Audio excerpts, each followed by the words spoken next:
ಕರ್ನಾಟಕ ರಾಜ್ಯ ಕಾನೂನು ಸೇವೆಗಳ ಪ್ರಾಧಿಕಾರ ಬೆಂಗಳೂರು ಮತ್ತು ದಕ್ಷಿಣ ಕನ್ನಡ ಜಿಲ್ಲಾ ಕಾನೂನು ಸೇವೆಗಳ ಪ್ರಾಧಿಕಾರ ಮಂಗಳೂರು ಇದರ ನಿರ್ದೇಶನದಂತೆ ರಾಷ್ಟ್ರೀಯ ಲೋಕ ಅದಾಲತ್ ಜುಲೈ 13ರಂದು ನಡೆಯಲಿದೆ. ಈ ಹಿನ್ನೆಲೆಯಲ್ಲಿ ಇಂದು ಪುತ್ತೂರು ಜೆಎಂಎಫ್ಸಿ ನ್ಯಾಯಾಲಯದಲ್ಲಿ ಇಲಾಖೆಯ ಅಧಿಕಾರಿಗಳ ಜೊತೆ ಪೂರ್ವಭಾವಿ ಸಭೆ ನಡೆಯಿತು. ಜುಲೈ 13ಕ್ಕೆ ರಾಷ್ಟ್ರೀಯ ಲೋಕ ಅದಾಲತ್ ಕಾರ್ಯಕ್ರಮ ಹಮ್ಮಿಕೊಳ್ಳಲಾಗಿದ್ದು, ನ್ಯಾಯಾಲಯದಲ್ಲಿ ಬಾಕಿ ಇರುವ ಮತ್ತು ಇತರ ಪ್ರಕರಣಗಳನ್ನು ಹಾಗೂ ಜನನ ಮರಣ ನೋಂದಣಿಯ ಹೆಚ್ಚಿನ ಸಂಖ್ಯೆಯಲ್ಲೇ ಇತ್ಯರ್ಥಪಡಿಸಲು ನಿರ್ಧರಿಸಲಾಗಿದೆ. ಹಾಗಾಗಿ ಆ ದಿನ 2ನೇ ಶನಿವಾರ ಎಂದು ವಿವಿಧ ಇಲಾಖೆಯ ಅಧಿಕಾರಿಗಳು ಸಹಿತ ಸಂಬಂಧಿಸಿದವರು ನಾನು ಬರಲ್ಲ ಎಂದು ರೀಸನ್ ಇರಬಾರದು, ಜನರಿಗೆ ನ್ಯಾಯ ಕೊಡುವ ಕೆಲಸ ಆಗಬೇಕೆಂದು ಹಿರಿಯ ವ್ಯವಹಾರಿಕ ನ್ಯಾಯಾಧೀಶೆ ಮತ್ತು ಜೆಎಂಎಫ್ಸಿ ಹಾಗೂ ತಾಲೂಕು ಕಾನೂನು ಸೇವಾ ಸಮಿತಿಯ ಅಧ್ಯಕ್ಷ ಪ್ರಿಯಾರವಿ ಜೋಗಳಿಕರ್ ಇವರು ಹೇಳಿದರು.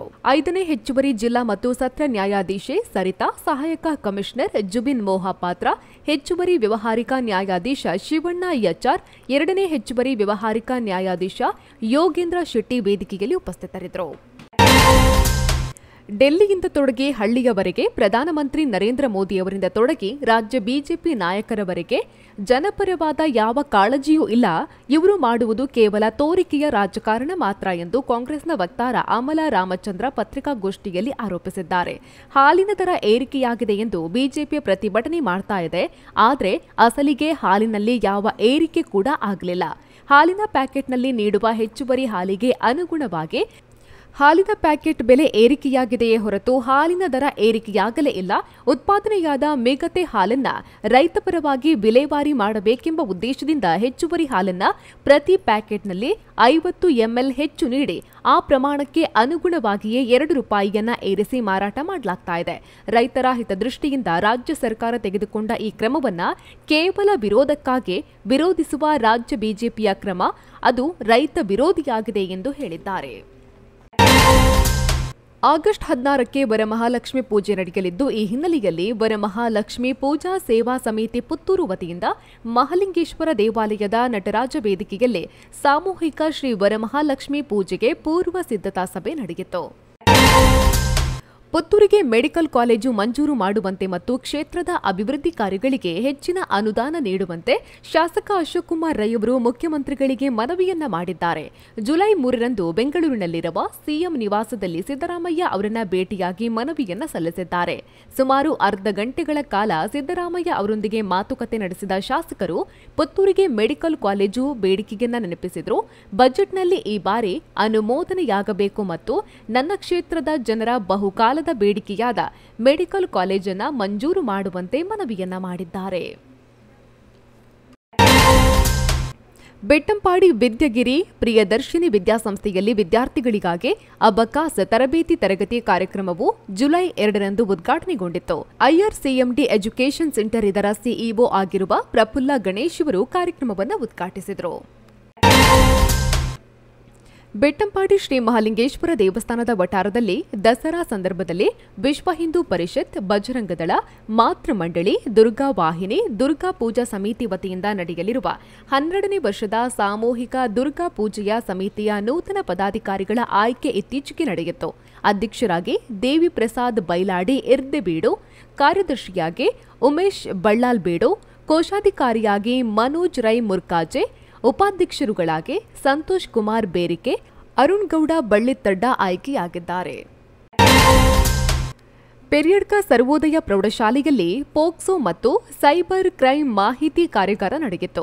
ಕಾರ್ಯಾಗಾರದಲ್ಲಿ ಮಾತನಾಡಿದ ಉಪ್ಪಿನಂಗಡಿ ಪೊಲೀಸ್ ಠಾಣೆಯ ಎಎಸ್ಐ ಕವಿತಾ ಇವರು, ಸ್ವರಕ್ಷಣೆಯು ಪ್ರತಿಯೊಬ್ಬ ವ್ಯಕ್ತಿಯ ಸಾಮಾನ್ಯ ಪ್ರಜ್ಞೆಯಾಗಿದ್ದು, ವಿದ್ಯಾರ್ಥಿಗಳು ಸಂಬಂಧಿಕರ ಮತ್ತು ಅಪರಿಚಿತ ವ್ಯಕ್ತಿಗಳ ದುರ್ವರ್ತನೆ ಬಗ್ಗೆ ಜಾಗರೂಕತೆ ವಹಿಸಬೇಕು.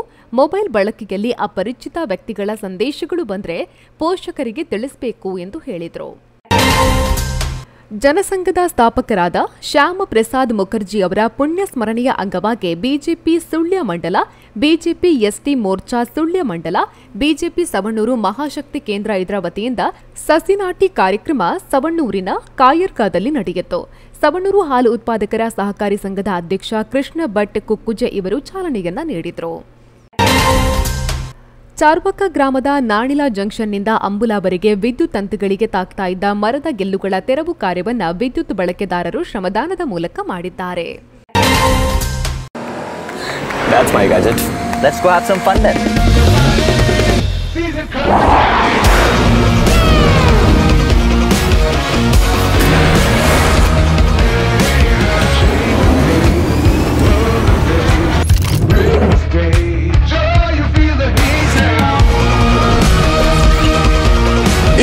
the hot and techy Brezza SCNG.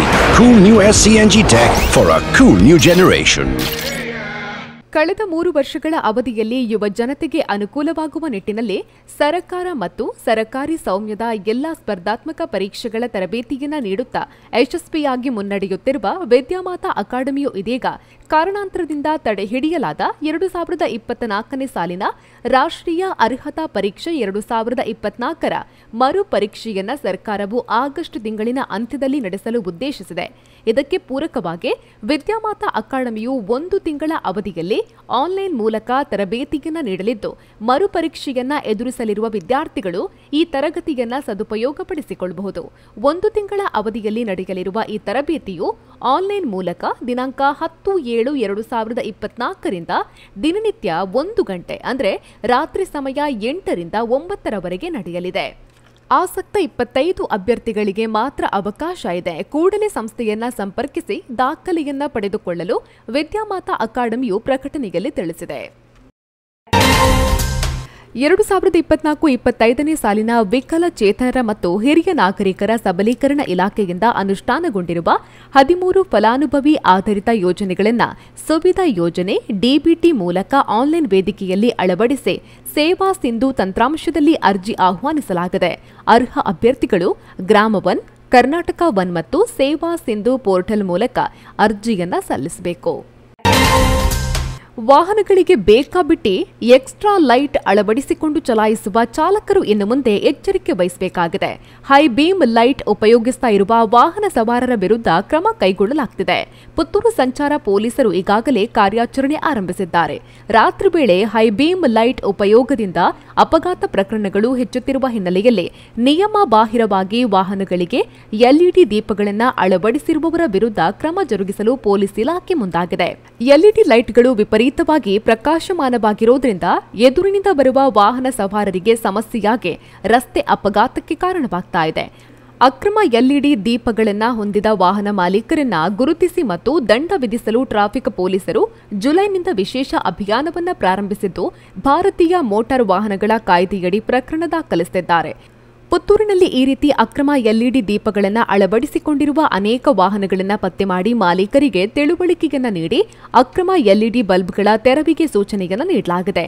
ಮುಂದೆ ಪ್ರಕರಣ ದಾಖಲಿಸಲಾಗುತ್ತದೆ ಎಂದು ಪುತ್ತೂರು ಸಂಚಾರ ಪೊಲೀಸ್ ಠಾಣೆಯ ಎಸ್ಐ ಉದಯ ರವಿ ತಿಳಿಸಿದ್ದಾರೆ.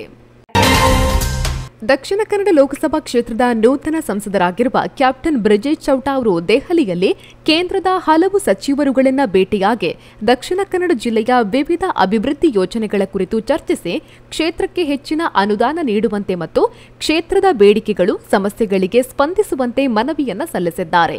ಕೇಂದ್ರ ರೈಲ್ವೆ ಸಚಿವ ಅಶ್ವಿನ್ ವೈಷ್ಣವ್, ಹೆದ್ದಾರಿ ಖಾತೆ ಸಚಿವ ನಿತಿನ್ ಗಡ್ಕರಿ, ವಿಮಾನಯಾನ ಸಚಿವ ರಾಮಮೋಹನ್ ನಾಯ್ಡು, ಬೃಹತ್ ಕೈಗಾರಿಕೆಗಳ ಸಚಿವ ಎಚ್ಡಿ ಕುಮಾರಸ್ವಾಮಿ, ಪೆಟ್ರೋಲಿಯಂ ಖಾತೆ ಸಚಿವ ಹರ್ದೀಪ್ ಎಸ್ ಪುರಿ, ಬಂದರು ಶಿಪ್ಪಿಂಗ್ ಮತ್ತು ಜಲಮಾರ್ಗಗಳ ಖಾತೆ ಸಚಿವ ಸರ್ಬಾನಂದ ಸೋನೋವಾಲ್ ಮತ್ತು ಕೇಂದ್ರ ರೈಲ್ವೆ ಖಾತೆ ಜಲಶಕ್ತಿ ಖಾತೆಯ ಸಚಿವರಾಗಿರುವ ವಿ ಸೋಮಣ್ಣ ಇವರನ್ನ ಪ್ರತ್ಯೇಕವಾಗಿ ಭೇಟಿ ಮಾಡಿ ವಿವಿಧ ಬೇಡಿಕೆಗಳ ಕುರಿತು ಚರ್ಚಿಸಿದರು.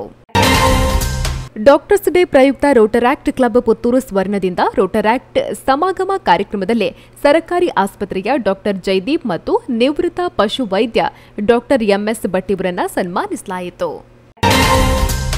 ನೇಣು ಬಿಗಿದು ಯುವಕನೋರ್ವ ಆತ್ಮಹತ್ಯೆ ಮಾಡಿಕೊಂಡ ಘಟನೆ ಆರ್ಯಾಪು ಗ್ರಾಮದ ಒಳತಡ್ಕ ಕೊಪ್ಪಳ ಎಂಬಲ್ಲಿ ನಡೆದಿದೆ.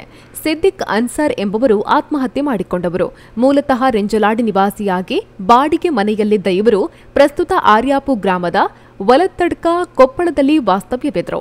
ಮೃತರು ಪತ್ನಿ, ಮಕ್ಕಳು, ಮನೆಯವರು ಹಾಗೂ ಕುಟುಂಬಸ್ಥರನ್ನ ಅಗಲಿದ್ದಾರೆ. ಸ್ಥಳಕ್ಕೆ ಸಂಪ್ಯ ಪೊಲೀಸರು ಭೇಟಿ ನೀಡಿ ಪರಿಶೀಲನೆ ನಡೆಸಿದ್ದಾರೆ.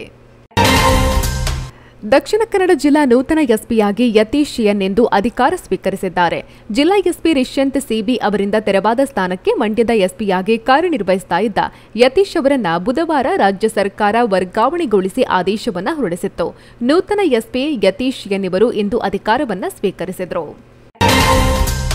ಅಂತಾರಾಷ್ಟ್ರೀಯ ರೋಟರಿ ಜಿಲ್ಲೆ 3181 ವಲಯ 5ರ ರೋಟರಿ ಕ್ಲಬ್ ಪುತ್ತೂರು ಈಸ್ಟ್ ಇದರ 2024-25ನೇ ಸಾಲಿನ ನೂತನ ಅಧ್ಯಕ್ಷರಾಗಿ ಧನ್ವಂತರಿ ಆಸ್ಪತ್ರೆಯ ವೈದ್ಯ ಡಾ ರವಿ ಪ್ರಕಾಶ್ ಕಜೆ, ಕಾರ್ಯದರ್ಶಿಯಾಗಿ ಆದರ್ಶ ವಿವಿಧೋದ್ದೇಶ ಸಹಕಾರಿ ಸಂಘದ ಪ್ರಧಾನ ವ್ಯವಸ್ಥಾಪಕ ವಸಂತ್ ಜಾಲಾಡಿ, ಕೋಶಾಧಿಕಾರಿಯಾಗಿ ಪ್ರಗತಿಪರ ಕೃಷಿಕ ಹಾಗೂ ಉದ್ಯಮಿ ಶಶಿಕಿರಣ್ ರೈ ನೂಜಿ ಇವರು ಆಯ್ಕೆಯಾಗಿದ್ದಾರೆ. ಪುತ್ತೂರು ವಿಧಾನಸಭಾ ಕ್ಷೇತ್ರ ವ್ಯಾಪ್ತಿಗೆ ಒಟ್ಟು 250 ಮನೆ ಮಂಜೂರಾಗಿದೆ. ಮನೆ ಮಂಜೂರು ಮಾಡುವಂತೆ ಪುತ್ತೂರು ಶಾಸಕರಾದ ಅಶೋಕ್ ಕುಮಾರ್ ರೈ ಅವರು ವಸತಿ ಸಚಿವ ಜಮೀರ್ ಅಹಮದ್ ಅವರಿಗೆ ಮನವಿಯನ್ನ ಮಾಡಿದ್ರು. ಮನವಿಯನ್ನ ಪುರಸ್ಕರಿಸಿದ ಸಚಿವರು ಏಕಕಾಲಕ್ಕೆ 250 ಮನೆ ಮಂಜೂರು ಮಾಡಿ ಆದೇಶವನ್ನ ಹೊರಡಿಸಿದ್ದಾರೆ. ಒಟ್ಟು 250 ಮನೆ ಮಂಜೂರಾಗಿದ್ದು, ಪ್ರತಿ ಗ್ರಾಮ ಪಂಚಾಯತ್ಗಳಿಂದ ಬಂದಿರುವ ಅರ್ಜಿಗಳನ್ನು ವಿಲೇವಾರಿ ಮಾಡಿ ಮನೆ ಹಂಚಿಕೆ ಕಾರ್ಯ ನಡೆಯಲಿದೆ. ಅದರ ಸಲುವಾಗಿ ಮಂಜೂರಾಗಿರುವ ಮನೆಗಳಲ್ಲಿ ಬಸವ ವಸತಿಗಳು 190, ಅಂಬೇಡ್ಕರ್ ನಿಗಮ 60 ಸೇರಿ 250 ಮನೆಗಳಿಗೆ ಅವಕಾಶ ದೊರೆತಿದೆ ಎಂದು ಪುತ್ತೂರು ಶಾಸಕ ಅಶೋಕ್ ಕುಮಾರ್ ರೈ ತಿಳಿಸಿದ್ದಾರೆ. ವಿವೇಕಾನಂದ ಕಾನೂನು ಮಹಾವಿದ್ಯಾಲಯ ಮತ್ತು ಕರ್ನಾಟಕ ಪತ್ರಕರ್ತರ ಸಂಘದ ತಾಲೂಕು ಘಟಕದ ವತಿಯಿಂದ ಕಾನೂನು ವಿದ್ಯಾಲಯದಲ್ಲಿ ಪತ್ರಿಕಾ ದಿನಾಚರಣೆ ಮತ್ತು ಮಾಧ್ಯಮ ಸಮೂಹ ಮತ್ತು ವಿಶ್ವಾಸಾರ್ಹತೆ ವಿಶೇಷ ಉಪನ್ಯಾಸ ಕಾರ್ಯಕ್ರಮ ನಡೆದಿದೆ. ಪತ್ರಕರ್ತ ಹಾಗೂ ವಿಶ್ವವಾಣಿ ಪತ್ರಿಕೆಯ ಅಂಕಣಕಾರ ಜಿತೇಂದ್ರ ಕುಂದೇಶ್ವರ್ ಸಂಪನ್ಮೂಲ ವ್ಯಕ್ತಿಯಾಗಿ ಆಗಮಿಸಿದರು. ಕರ್ನಾಟಕ ಪತ್ರಕರ್ತರ ಸಂಘದ ಜಿಲ್ಲಾಧ್ಯಕ್ಷ ಸುದೇಶ್ ಕುಮಾರ್ ಕಾರ್ಯಕ್ರಮವನ್ನು ಉದ್ಘಾಟಿಸಿದರು. ಕಾಲೇಜಿನ ಸಂಚಾಲಕ ವಿಜಯ ನಾರಾಯಣ ಕೆಎಂ ಕಾರ್ಯಕ್ರಮದ ಅಧ್ಯಕ್ಷತೆಯನ್ನು ವಹಿಸಿದರು. ಕರ್ನಾಟಕ ಪತ್ರಕರ್ತರ ಸಂಘದ ಪುತ್ತೂರು ತಾಲೂಕು ಘಟಕದ ಅಧ್ಯಕ್ಷೆ ಶೈಲಜಾ ಸುದೇಶ್, ಸಂಘದ ಪ್ರಧಾನ ಕಾರ್ಯದರ್ಶಿ ಲಕ್ಷ್ಮೀಕಾಂತ್ ರೈ, ಅನಿಲ ಕೋಟೇಲು ಹಾಗೂ ಹಲವರು ಉಪಸ್ಥಿತರಿದ್ದರು. ಕಡಬ ಸರ್ಕಾರಿ ಪದವಿ ಪೂರ್ವ ಕಾಲೇಜಿನಲ್ಲಿ ಜೀವಶಾಸ್ತ್ರ ಉಪನ್ಯಾಸಕರಾಗಿ ಸುಮಾರು 37 ವರ್ಷಗಳ ಸುದೀರ್ಘ ಸೇವೆಯನ್ನ ಸಲ್ಲಿಸಿದ ವನಿತಾ ಕೆ ಇವರಿಗೆ ಸಂಸ್ಥೆಯ ವತಿಯಿಂದ ಶಾಲು, ಫಲಪುಷ್ಪ, ಸ್ಮರಣಿಕೆ, ಪೇಟ ಇವುಗಳನ್ನು ನೀಡಿ ಸನ್ಮಾನಿಸಲಾಯಿತು. ಉಪನ್ಯಾಸಕರು ಮತ್ತು ವಿದ್ಯಾರ್ಥಿಗಳು ನೆನಪಿನ ಕಾಣಿಕೆಯನ್ನ ನೀಡಿದರು.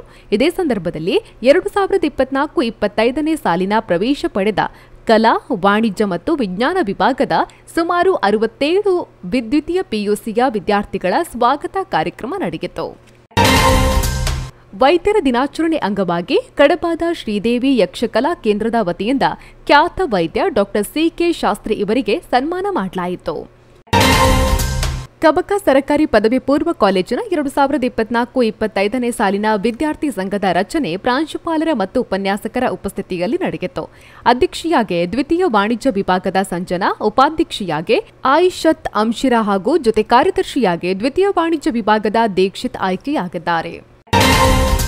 ಸಾಮಿತ್ತಡ್ಕ ದಕ್ಷಿಣ ಕನ್ನಡ ಜಿಲ್ಲಾ ಪಂಚಾಯತ್ ಹಿರಿಯ ಪ್ರಾಥಮಿಕ ಶಾಲೆ ಸಾಮಿತ್ತಡ್ಕ ಇದರ 2024-25ನೇ ಸಾಲಿನ ಶಾಲಾ ಮಂತ್ರಿಮಂಡಲವನ್ನು ಚುನಾವಣೆಯ ಮೂಲಕ ರಚಿಸಲಾಯಿತು. ಶಾಲಾ ನಾಯಕಿಯಾಗಿ 7ನೇ ತರಗತಿಯ ಎಂ ದಿವ್ಯಾ, ಉಪನಾಯಕನಾಗಿ 6ನೇ ತರಗತಿಯ ಮೊಹಮ್ಮದ್ ಹಾಶಿಮ್ ಆಯ್ಕೆಯಾಗಿದ್ದಾರೆ. ಓಜಾಲ ಹಿರಿಯ ಪ್ರಾಥಮಿಕ ಶಾಲೆಯಲ್ಲಿ 2024-25ನೇ ಸಾಲಿನ ನೂತನ ಮಂತ್ರಿಮಂಡಲವನ್ನು ರಚಿಸಲಾಯಿತು. ಶಾಲಾ ನಾಯಕಿಯಾಗಿ 7ನೇ ತರಗತಿಯ ಲಿತಿಕಾ ಹಾಗೂ ಉಪನಾಯಕನಾಗಿ 7ನೇ ತರಗತಿಯ ಪ್ರಥಮ್ ಕೆ ಆಯ್ಕೆಯಾಗಿದ್ದಾರೆ.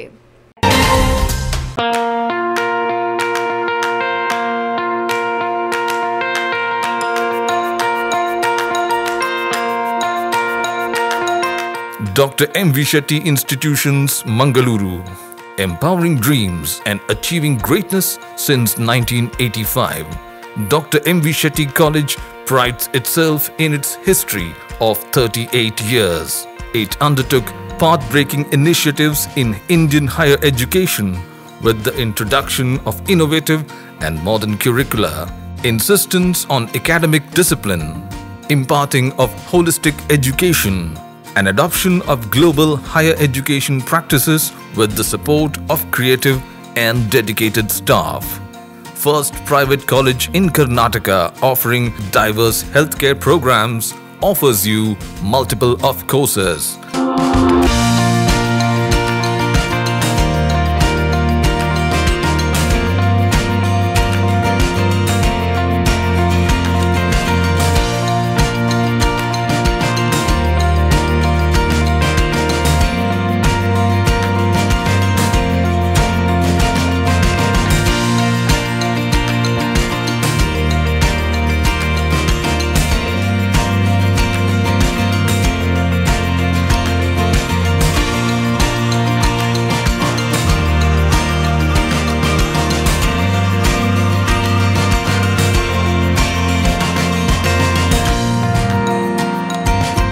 Dr. M.V. Shetty Institutions is a nurturing ground for an individual's holistic development to make effective contribution to the society in a dynamic environment. Dr. M.V. Shetty Institutions, Kavur Road, Vidyanagar, Mangaluru, Karnataka 575013. Contact 0824 248 1048, 0824 248 1096. Website www.mvshettycolleges.edu.in.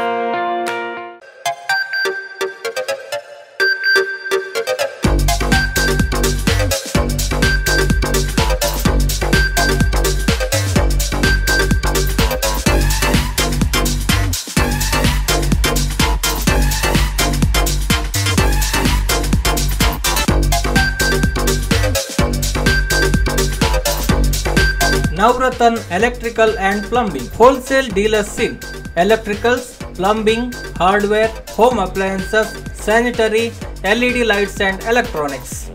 All brands electronics and electrical items are under one roof. Navratan Electrical and Plumbing, opposite Sachin Traders, Main Road, Darbe, Puttur. Contact 8105973951, 9481644951, 9663814451, 08251 200 551. ಸುದ್ದಿ channel ಕ್ಷಣ ಕ್ಷಣದ ಸುದ್ದಿಗಾಗಿ